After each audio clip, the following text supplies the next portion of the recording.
আমার সকাল মানে তো অলমোস্ট ৮টা ৮:৩০। তো মায়ের সাথে সকাল সকাল গিয়ে ভোট দিয়ে এসে তারপর বাড়ি এসে দেখছি আমসত্ত্বগুলো শুকোতে দিয়েছিল কদিন ধরেই। তো শুকোনোর পর লাস্টে এরকম একটা দেখতে হয়েছে। আমি আবার সাইড থেকে একটু কেটে খেয়ে দেখলাম, তো দেখলাম না, বেশ ভালোই খেতে।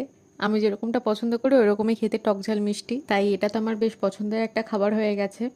আর ওখান থেকে আসার সময় পরোটা তরকারি কিনে এনেছিলাম, বাড়ি এসে আবার টিফিন করার ঝামেলা হতো, তো এই জন্য পরোটা কচুরিটা কিনে এনেছিলাম। আমি একাই খেয়েছিলাম, বাড়ির আর কেউ খায়নি। আর তারপর একটু মিষ্টি খাওয়ার ক্রেভিং হচ্ছিল, তাই ক্ষীর দইটা খেয়েছিলাম, বাটিতে করে একটু আলাদা করে নিয়ে নিয়েছিলাম, তো ওটাই খেয়েছিলাম পরে। আর আজকে যেহেতু মা বাড়ি ছিল, তো দুপুরের মেনুটা বেশ মাংস দিয়ে জম্পেশ করে খাওয়া দাওয়া হয়েছে।